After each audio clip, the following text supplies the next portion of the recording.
Goodbye on New Year's Day. By Elizabeth Collins. Video edited by Nick Cyrus. When my parents were young, each was abandoned by the person they loved most. Their families pushed them into a blind date, and they married in haste. They loved each other, but neither would ever admit it. So, they could only vent their resentment on me. Mom remarked about me, "Those tiny eyes. Exactly like your father's." Dad said to me, "So clumsy hands. You're just as useless as your mom." They searched for traces of each other in me, then used those supposed flaws as knives to stab back. Later, Dad's beloved crush divorced, and Mom's beloved one returned to the country. From then on, they stopped arguing with each other, only to start chasing after their past loves and fawning over their children. I was 7 when I suffered a high fever that sent my body into convulsions. But Mom and Dad were both busy picking New Year's gifts for their beloved crush's children. Neither was willing to take me to the hospital. I licked my dry lips and begged, but Mom only cast a cold glance at me. "Stop pretending it. You caught a bit of wind yesterday, now you're dying. You really did, stop pretending it. You caught a bit of wind yesterday, now you're dying. You really did inherit your father's rotten genes." Dad got angry upon hearing these words and smashed his cup, snapping, "My bad genes? You were the one who climbed into my bed wanting a baby. I never wanted this child in the first place." The intense quarrel kept going on. I lay on my small bed, my mind drifting in and out through the haze of fever. Finally, my whole world went deadly quiet. And this time, there was nothing left for them to fight over. The shouting grew louder. A glass cup shattered against the floor. Shards flew across the room, slicing my cheek. I stumbled towards Mom, grabbed onto her skirt with all my strength, and pleaded softly, "Mom, I don't need to go to the hospital anymore. Please don't fight. I'm sorry." But the next second, I was pushed away by a strong force. My hand landed on a pile of broken glass. Pain shot through my arm, making my vision swim. Mom glanced at me with disdain and then kicked me with impatience. "Enough, Judith. Go ask your father, or just lie here and die. I'd really like to see whether a simple cold can actually kill you." She crouched down to brush the dust off her skirt where I had touched it, not sparing me another glance. Dad strode past my body and grabbed her wrist. "Rhoda, don't you leave now. Tell me again whose genes are bad. Isn't Judith's awful temper exactly like yours?" Mom shook Dad's hand off and shot back, "Her temper is like mine? Then what about her face? She's your miniature copy. I feel sick just looking at her." Dad got furious, roaring, "You think you're the only one who feels sick of her? Me too. I can't stand the sight of you. Let's get a divorce." With a cold sneer, Mom glanced at me and then said to Dad, "Okay, but with one condition. You'll have the custody of this little bitch. I don't want her." But Dad hurriedly waved his hands, his eyes filled with aversion. "Why would I keep what you refuse to take?" I wrapped my arms around his leg, whispering, "Dad, please don't leave me alone. I'll be a very good girl and won't cost you much." Maybe he saw the cut on my cheek. His expression softened for a moment. He picked me up and laid me back on the bed. I'll need to choose a gift for Alicia, and I really don't have time for you. It's just a fever. You'll be fine after a nap. Without waiting for my response, he then turned and left, slamming the door behind him. Mom shot a glance full of resentment at me, saying, "If he won't take care of you, I won't either. You might as well die this time. In this case, none of us will be troubled." Then, the door was slammed closed again. Darkness filled this room, making me feel like I was in a bottomless abyss. The high fever made me convulse all over, and my eyelids grew heavier and heavier. It hurt. Everything hurt. Mom. I feel awful. A tearing pain ripped through my chest. My lungs burned so fiercely I could no longer make a sound. When I opened my eyes again, I found myself standing lightly in the room, weightless. The pain was gone. I looked at my body quietly, which was curled up in a strange posture due to excessive pain before my death. I faced my death without much sadness. Instead, I was rather glad that I died, just as Mom said. In this case, they wouldn't be troubled because of me anymore, and they could finally move on to their own happiness. However, before I came back to my thoughts, a strong suction force pulled me to Mom's side. At this moment, she was picking gifts with patience in the shopping mall. It took her 2 whole hours to finally pick out a plush doll. Then, she went to buy some thick cotton coats and even some cotton socks. I looked down at my thin coat and unfitted pants, which were too short, with my ankles exposed. Suddenly, I remembered that Mom hadn't bought me new clothes for 2 years. I once took a fancy to a Princess Elsa down jacket and pleaded with Mom to buy it for me. However, after she saw the price of it, she slapped me on the spot and scolded me for my vanity. But now, she was buying thick clothes for another kid with great patience, wanting to give her everything she could. This scene caused dense pain in my heart, as if it were being pierced by countless needles. Later, I followed Mom to a house, watching her enter the password to the door as if she were returning to her own home. Through the door, I saw a clean and tidy room, as well as a beautifully decorated girl's room. Mom carefully placed the gift on the bed and even used a pink ribbon to decorate it. This scene used to appear countless times in my dreams. Now, it really happened before my eyes, and I felt touched with tears. Although I knew none of this belonged to me, I still tasted the happiness from it like a thief. Mom busied herself in the kitchen and soon made a good and rich dinner.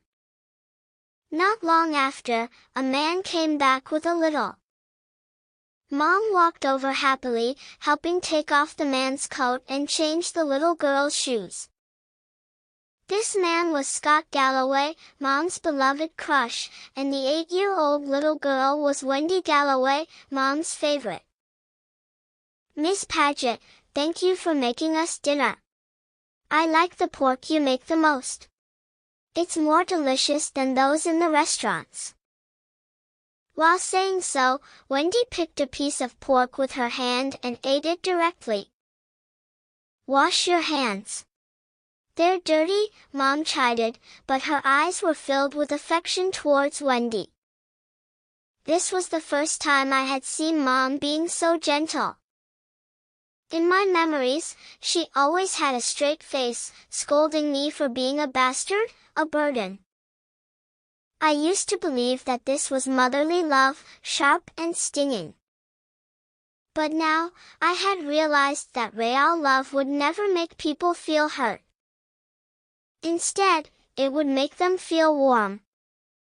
It was just that I had never experienced it, even after my death. Tears welled up again, with bitterness filling my heart. The three of them sat together, enjoying their delicious dinner. When the clock struck at midnight, Mom took out a princess cake from somewhere and put candles on it. "Wendy, this is the New Year's cake. Come on, make a wish."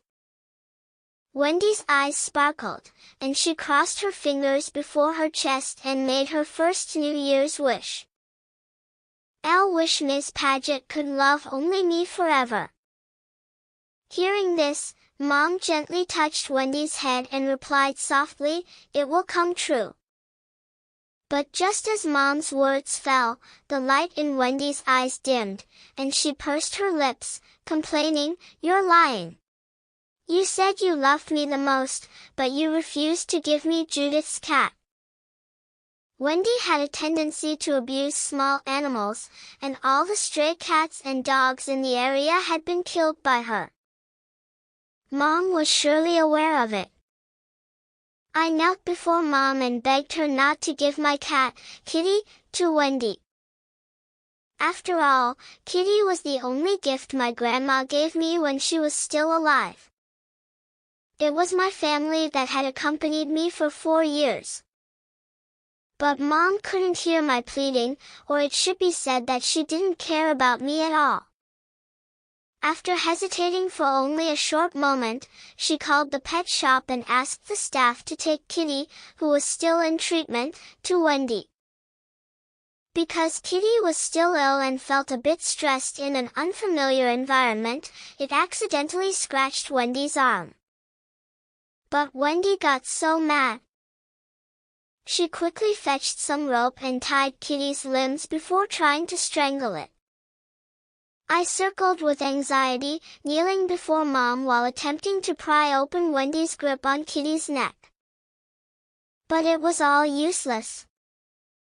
In the end, I watched Kitty die in the most painful way in front of me. It died in despair, just like how I died in my home yesterday. I looked coldly at Mom, who stood at the side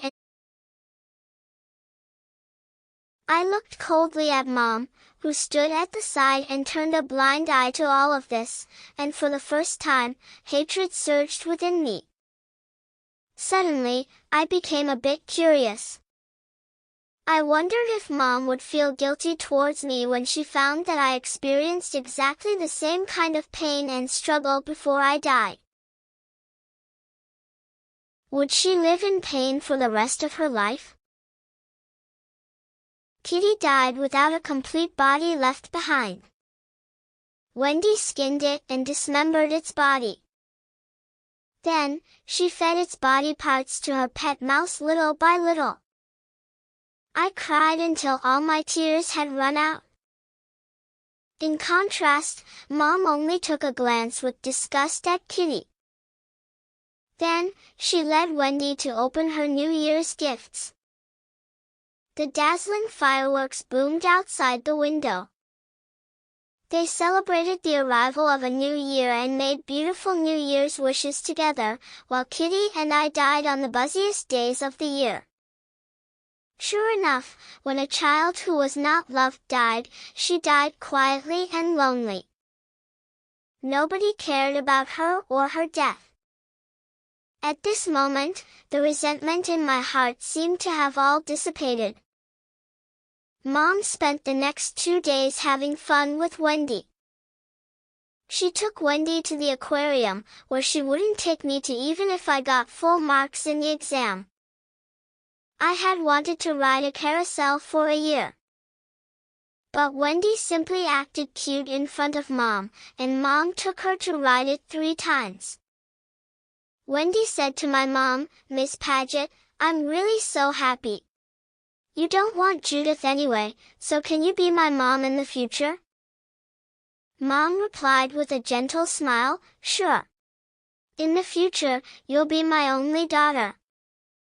Upon hearing this, Wendy jumped with joy, exclaiming, "Great! I have a mom now. MS." Paget is all mine. My mom said she didn't want me anymore, and I heard that. However, I didn't feel as bad as I had expected in my heart. After this episode, Mom took Wendy to try various exciting and fun entertainment facilities, and the two of them were as close as a real mother and daughter.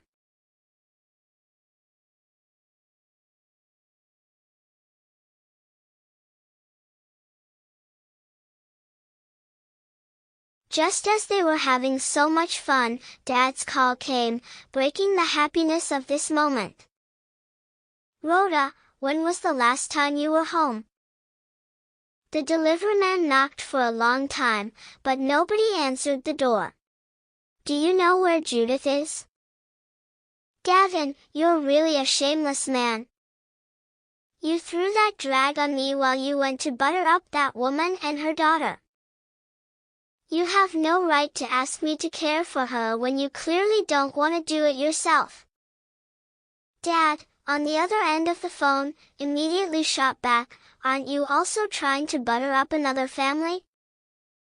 You have no right to lecture me either.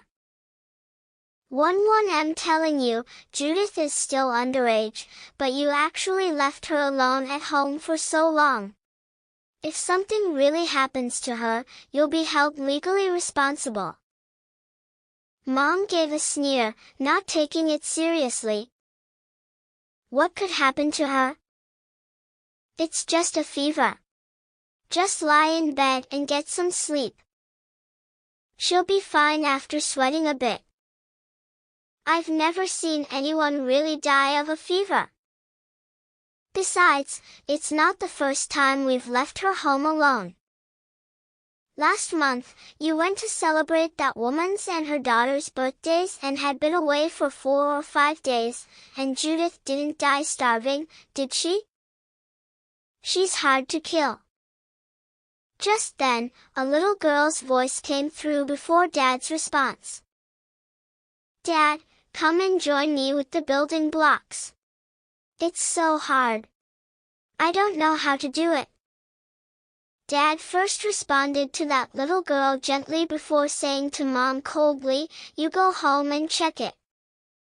Dad hung up the phone, and Mom began to curse. Wendy frowned and bit her lips, asking her, "Mom, are you gonna go back to spend time with Judith? Do you want to leave me alone?" "Al knew it. Nobody likes me. My mom died when giving birth to me, and now, you're also gonna leave me." Hearing this, Mom felt very sorry and immediately held Wendy in her arms. "Wendy, I'm not going anywhere. I'll always stay by your side. You're the child I love the most. As for Judith, even a dog is better than her." After soothing Wendy, Mom took her home, as neither of them had the mood for fun. When it started pouring outside, Mom suddenly remembered that the silk scarf she loved the most was still hanging on the balcony at home. Afraid that it might get wet, she called me for the first time in these 3 days. At the same time, the phone watch on my stinky right hand began to flash. Mom called me 3 times, but I didn't answer any of them. She became very unhappy and cursed, "Damn it, Judith. How dare you ignore my calls? I'll definitely teach you a good lesson after I get back." I wanted to tell Mom that I didn't mean to ignore your phone call. It was just that a dead child couldn't answer your phone. Later, Mom found an excuse and left Wendy's house. But she didn't expect that she would see a deliveryman and 2 policemen standing right outside her house. One of the policemen showed her his badge. Then he explained, "We've received a report stating that there's a child inside who has not come out for 3 days. The deliveryman knocked on the door for 3 days without getting any response. We now need to go in to confirm if the child is safe." Hearing this, Mom gritted her teeth with resentment. Al knew it. She's just like her dad. She must be hiding somewhere, wanting to make it a big thing and embarrass me. Fine. Go ahead and check it. She'd better be dead. My tears fell from my eyes uncontrollably at Mom's words.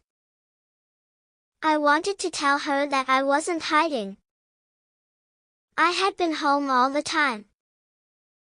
The policemen, at the same time, frowned deeply, as they didn't expect to hear a mother cursing her own daughter to die. Their expression turned serious as they asked my mom, "How long has it been since you last came back?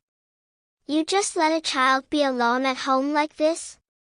You're not worried at all?" Their questions left my mom speechless, and her clenched fists trembled slightly. "I'm sure she isn't home now. She's gone out already. Maybe she's now having fun at her classmate's home." While responding, she entered the password to the door. The moment the door was opened, a foul odor hit everyone's nose. They were all shocked. I curled up on the small bed in an eerie posture, with my body ashen, and my eyes and mouth open, looking very terrifying. Everyone present was shocked by the scene before their eyes. But Mom seemed to be unafraid at all. She walked to the bed a bit unsteadily and said to my body in a calm tone, "Judith, stop pretending to look pitiful. It's just a fever. You'll be fine after taking some fever-reducing pills." Then, she stood up and turned to the living room, rummaging for the medicine box while muttering, "Where is it? The pills should be here. I'm certain." She looked a bit anxious, hammering her thigh with one hand and grabbing her hair with the other. My mom, who had always cared about her own image, now appeared a bit crazy at this moment. I looked at her quietly, feeling nothing about her craziness. I wanted to tell her that we had run out of the fever-reducing pills a long time ago. Posture, with my body ashen, and my eyes and mouth open, looking very terrifying. Everyone present was shocked by the scene before their eyes. But Mom seemed to be unafraid at all. She walked to the bed a bit unsteadily and said to my body in a calm tone, "Judith, stop pretending to look pitiful. It's just a fever. You'll be fine after taking some fever-reducing pills." Then, she stood up and turned to the living room, rummaging for the medicine box while muttering, "Where is it? The pills should be here. I'm certain." She looked a bit anxious, hammering her thigh with one hand and grabbing her hair with the other. My mom, who had always cared about her own image, now appeared a bit crazy at this moment. I looked at her quietly, feeling nothing about her craziness. I wanted to tell her that we had run out of the fever-reducing pills a long time ago.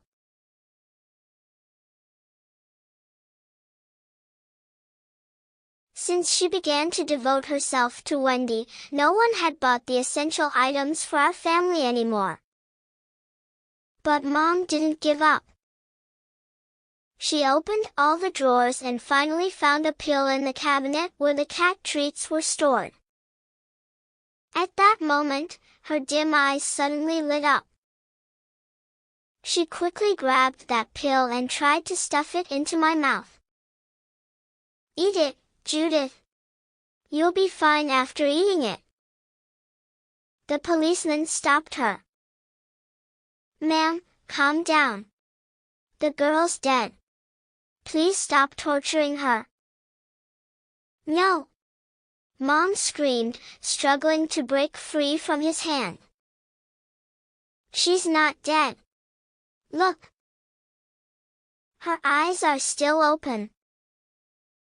She's still looking at me. Mom's body was trembling slightly, with her chest heaving violently, which made her look very emotional at the moment.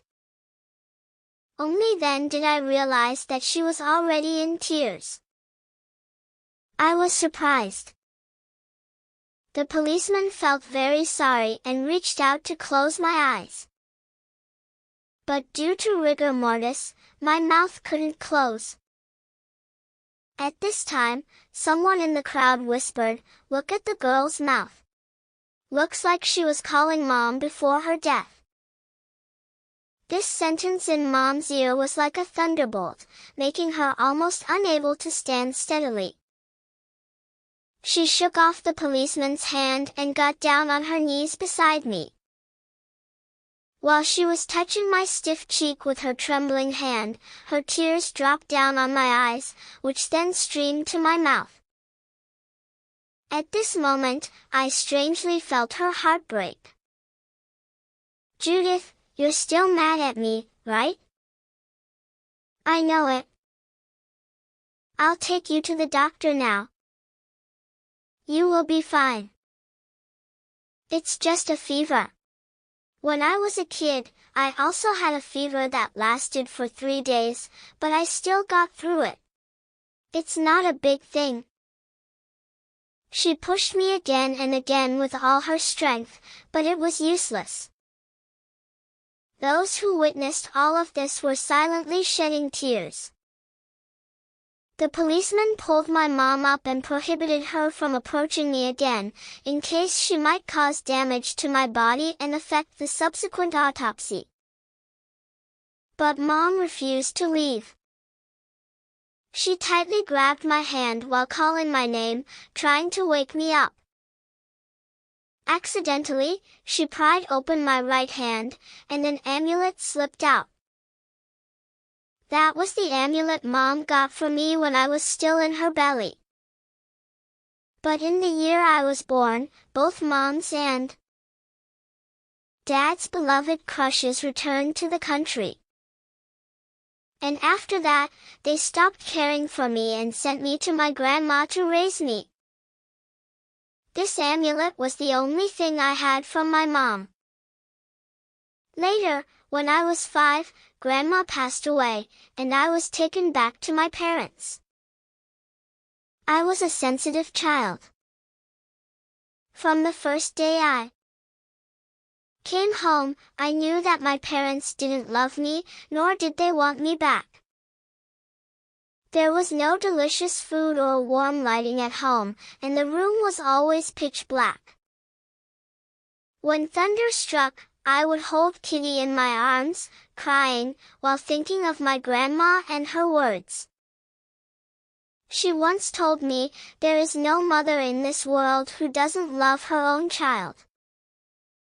So, I believed that my mom loved me, even if her love always pained me.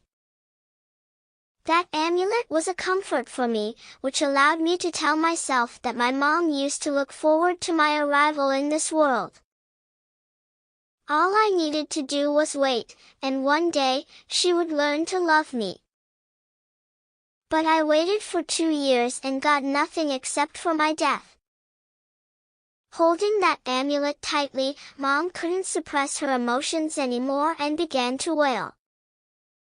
Dad, who had received the call, finally arrived, with some cake cream sticking to his hair. I guessed that he came directly from Alicia's birthday party. When he saw my dead body, he went into a rage and gave Mom a slap. "Rhoda, are you insane? Why did you drag the child into our mess? If you don't want to raise her, you can give her to me. Why did you kill her?" Dad gave off a sense of rightness, trying to put all the blame on Mom. "But Dad, I remembered I clutched your leg, begging you to take me to the hospital at that time. But still, you left me without looking back because you had to go pick gifts for Alicia. Why did you start to love me when I was already dead?" The sudden slap made Mom dazed. After she came back to her senses, she immediately grabbed Dad's hair and shot back, "You're one to talk. You were celebrating the new year with that woman and her daughter when Judith died, weren't you? We're both responsible for her death." "That's not right." Dad suddenly raised his voice. "I was indeed celebrating the new year with them. But when I left home, I ordered some medicine online. The next day, I ordered some cooked food, and the third day, I ordered takeout for her. Al did everything I should. Judith's death has nothing to do with me. Indeed, Dad did those things for me. But he did them only because he felt guilty. If he really loved me, why didn't he come back to check on me when he clearly knew that the takeout he had ordered in those 3 days had never been taken? This kind of love was too superficial and meaningless. But fortunately, I never had any expectations of having Dad's love. My body was sent to the police for an autopsy. During the days before the result came out, Mom locked herself in the house. Also, she never shed a tear again. She spent 2 days cleaning up the house, making it spotless. She also bought a lot of items online to decorate my dark room, turning it into a princess room, just like Wendy's. My bedding was changed into a brand new one, and my bed was full of my favorite dolls. Unfortunately, I couldn't have them anymore. I watched Mom quietly. She seemed to have changed, or maybe she hadn't. At night, she got on my bed, took out a newly bought picture book, and began to read me the story of the little prince. When I was immersed in the story, she suddenly began to sob softly, "Judy, this is my first time reading you a story. I've never shared a bed with you, and I don't even know if you would kick the blanket at night. You were just a little girl. How did you manage to get through the long, dark night alone?" I looked up at her red-rimmed eyes, feeling a surge of bitterness within me. For the first time, my pain and grievance were seen by Mom. But I no longer expected any comfort from her. Because I was dead already. And a dead child didn't need Mom's love. In the next few days, Mom's mental state became increasingly worse. Grandma, who was thousands of kilometers away, came upon hearing the news. Her wrinkled face was covered with sadness. She held Mom in her arms and tried to comfort her, saying softly, "Rhoda, death can't be reversed. You must pull yourself together. You have to move on." Mom cried silently, her tears wetting Grandma's shirt. "Mom, did I really make a mistake? But I just hate it. I hate her dad being so heartless. It was I who sacrificed the most in this marriage, and I was the one who paid the price. How could he say to divorce me when that woman was back? He didn't want us, so I chose to torture his child. No one shall have happiness." But now, I finally realized that it wasn't just the child who was being tortured. I'm being tortured as well. Elle endured 10 months of pregnancy to give birth to that child. How would I not love her? But I just didn't know how to love her, how to face her. Every time I saw her, it reminded me that Gavin ruined my life. I loved her but also hated her. This kind of torture really kills me. Mom's sobbing gradually grew louder, eventually turning into wails, echoing in this empty room. Grandma couldn't bear to see Mom grow sad over my things again, so she started to pack up my belongings. However, when she opened my wardrobe, she only found a few pieces of clothing. She couldn't help asking. Judith was already 7. But why are her clothes so short?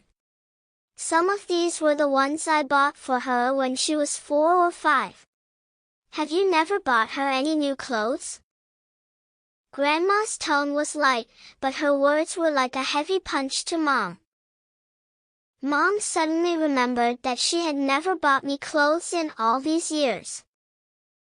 Feeling so much pain in her heart, she crouched down and clutched her chest, unable to make any sound. The next morning, she got up early, went to the shopping mall, and bought a lot of beautiful clothes for me. Then, she hung them in my wardrobe carefully. Judy, I bought you a lot of new clothes. You won't get cold this winter anymore. I floated excitedly in the wardrobe, looking at these beautiful and thick cotton clothes, feeling extremely happy. But when my fingers passed through these clothes, disappointment washed over me. I wanted to ask Mom why she didn't buy them for me earlier. How I wish I could wear beautiful and well-fitting clothes to school, just like the other kids, before my death. But now, I could only wear these ill-fitting ones and float around you as a ghost. Mom stared at those clothes, lost in thought. She was probably picturing me wearing those clothes in her mind. Suddenly, her phone rang. The police called to inform her that my autopsy results were out. Both Mom and Dad rushed to the police station, waiting anxiously to see the report. Perhaps what they were concerned about wasn't the true cause of my death.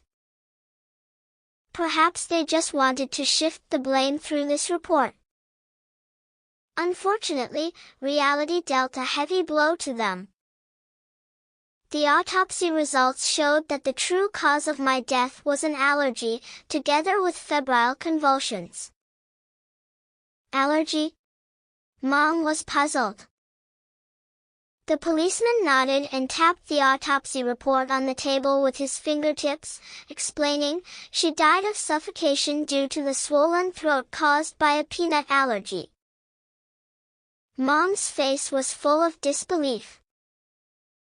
Wasn't it because of her high fever? Why an allergy? Febrile convulsions are also one of the causes of her death, but the main cause is still the allergy. Dad, who stood at the side, instantly turned pale. Yes, I ate a lot of peanuts before my death. That night, it was Dad's turn to cook for me, but he needed to go order a cake for Alicia, so he gave me the peanuts that he had left from his drinking the day before. He looked at me with impatience. Just eat them, as long as they can fill your stomach. Don't be picky. But when I was little, at Grandma's house, I secretly ate a peanut, which caused me rashes all over my body. This experience left some lingering fear in me. So, instinctively, I pushed away the peanuts in front of me. Dad kicked me and snapped. Judith, don't be so willful like your mother. I knelt on the floor and kept begging, I'm sorry, Dad. I didn't mean to make you angry. But I am allergic to peanuts, and I'll die if I eat them. Allergic to peanuts? Dad seemed to have heard some displeasing words and gave a cold sneer, his gaze at me turning fierce. When your mother gave birth to you, she said she was allergic to pollen and threw the flowers Jenny sent directly into the trash can. Because of this, Jenny blamed herself and cried for several days. Well, what allergies can you have? It's just an excuse you find for your own willfulness. I'd like to see if people can really die of allergies. Then, he pressed me down and pinched my cheeks fiercely, pouring peanuts into my mouth non-stop. The peanuts almost suffocated me, and I had no choice but to swallow them all. Dad watched me finish the whole plate of peanuts before letting me go with satisfaction. He then touched my head gently, with a look completely different from the fierce one from just now. "Judy, don't blame me. I just don't want you to be as selfish and willful as your mom. I'm doing this all for your own good, Mom. 11M doing this all for your own good." I came back from this memory. Now, Dad tried his best to restrain his panic and pretended to be calm, saying, "Rhoda, the peanuts must be bought by you," and then Judith ate them by accident. All of this was an accident. She was our daughter. No parents would be so cruel as to kill their own child. But there are traces around the girl's mouth, indicating that someone had pinched her face violently, and she didn't voluntarily eat the peanuts. It's likely that someone forced her. The policeman's words crushed Dad like a heavy hammer, making him stiffen. Mom saw through Dad at a glance, and she rose and slammed her hand on the table with rage. "Gavin! You're really a monster. You knew Judith was allergic to peanuts, so you forced her to eat them just to kill her. Am I wrong?" Dad jumped to his feet, his chair streaking the floor, making a piercing sound. "Nonsense. I had no idea she was allergic to peanuts. My mom raised her until she was 5. So how would I know that?" Mom just looked at Dad with cold, empty eyes, looking so shattered. She took out her phone with trembling hands and then played a video. In the video, Dad pressed me under him, forcing me to eat those peanuts. My cry and struggle pained Mom's heart so much. At the same time, Dad's face turned deadly pale. He wanted to defend himself. But facing solid evidence, he finally gave up, dropping his head downcast. Al thought she was lying to me, and I just got so mad. I didn't mean to. She was my own daughter. I'm sorry, Judith. Did it hurt? Dad's voice tailed away, and I almost couldn't hear him. I reached out my hand, wanting to tell Dad that I didn't blame him. If it weren't for my birth, he and Mom could have gone to their own happiness. I was just a child who was not loved. So, of course, there was no reason for me to keep living in this world. In the end, Dad was arrested for manslaughter. Before he was taken away, he took a cold glance at Mom, with a hint of emotion in his eyes that I couldn't understand. "Rhoda, you saw me giving Judith peanuts. Why did you choose to video it instead of stopping me?" Mom had a calm face, and she replied lightly, "Because I wanted to get back at you. But I didn't expect Judith would really have a peanut allergy. I never thought about letting her die. Gavin, we're both monsters. We made a 7-year-old child pay for the grudge between us adults with her own life. She should have had a great life, but we ruined it all. If there's a next life, I hope we won't meet each other again. I'll hate you, and so did Judith." Tears fell down Dad's face silently. For the first time, I saw agony and regret in his eyes. After Mom left the police station, her mental state dropped greatly. She was sometimes clear-headed and sometimes insane. When Scott came with Wendy to pay a visit, Mom even drove them away, which was unprecedented. Wendy stood at the door, crying, "Mom, you don't want me anymore? Didn't you promise to be by my side forever?" She reached out in tears, wanting a hug from my mom. But Mom just stood there blankly, her gaze on Wendy cold, having no intention of walking to her. "You're not my daughter." "My daughter is." "Judith. Leave here." But Wendy didn't listen. She pounced on Mom's waist and yelled, "I'm not leaving. You're my mom. Come home and cook for me. Without you, I didn't have enough food to eat. And Dad can't even wash his clothes clean. I'm in a pitiable state." In a pitiable state. Mom pushed off Wendy's hands, her tone remaining cold. "I'm not your mom. Nor am I your nanny." Wendy looked up with her red-rimmed eyes. When she found my mom's eyes were full of coldness, she finally dropped her act. "You never loved Judith. You said it yourself that even a dog's better than her. And now, she's dead. Isn't this what you want? What's all this look on your face about?" Mom grabbed her hair with pain, her eyes bloodshot. "That's not true. I loved Judith. She was my daughter. How would I not love her?" Wendy gave a cold sneer, saying slowly, "You loved her. So you gave me her favorite cat and watched me dismember it and feed it to my pet rat? How funny." If I remember it correctly, she valued that cat more than her own life, didn't she? "There was once when I wanted to play with that cat at your home, and she even fought me with scissors.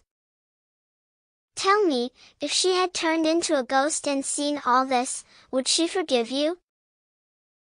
Oh, by the way, I heard that Judith died from suffocation.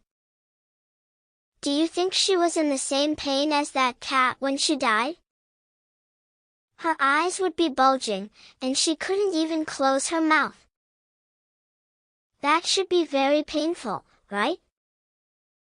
Every word of Wendy's was like a sharp blade, hurting Mom mercilessly.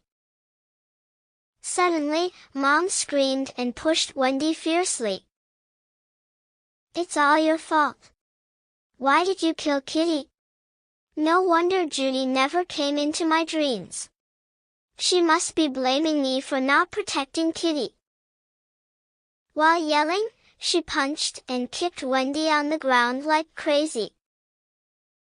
Her senses didn't come back to her until Scott pushed her away. "Rhoda Paget. Are you crazy? You've already killed your own daughter, and now you also want to kill mine? What a madwoman. You should be living with regret for the rest of your life." With that, Scott left with Wendy in his arms, and he didn't even give a glance at Mom in the end. Mom curled up on the ground, roaring silently, but no tears came out. It seemed like her tears had already run out in the past few days. Dad was sentenced to 10 years in prison for manslaughter. My body was cremated and buried in a good cemetery that Mom carefully selected. She hoped that I could find a good mom and dad in my next life and live a happy life. In the later days, Mom lived in a very peaceful way. Meanwhile, Wendy kept killing animals to satisfy her perverted desires. Mom hired a private detective to secretly record all of Wendy's actions and post the video online. Once the video was out, it soon sparked anger among the dog lovers. Then, Wendy's home address and even her school were dug up. She became an evil child in everyone's eyes. In the following days, Mom was still busy taking in stray animals. But I could tell that she couldn't hold on for long. She was still in her early 30s, but her hair had already turned gray, and her thin body had become even more withered. This day, as usual, she brought a few bottles of milk and tortellini she made herself to my grave. She talked a lot. In the end, she took out a black bottle of potion from her bag and then drank it all in one gulp. Judy, I've never forgiven myself. I've been living a very miserable life these days, but I know my Judy had a kind heart and couldn't bear to see stray animals homeless. So, I founded a stray animal shelter and saved many stray cats and dogs. Can you forgive me now? I'm sorry, Judy. I'm sorry, Kitty. Now, I'm finally free of burden and can go see you too. Mom died. But she didn't get to see me, nor did she hear my forgiveness. Because I had already been reincarnated as an unborn baby, with a mom who loved me very much. The end.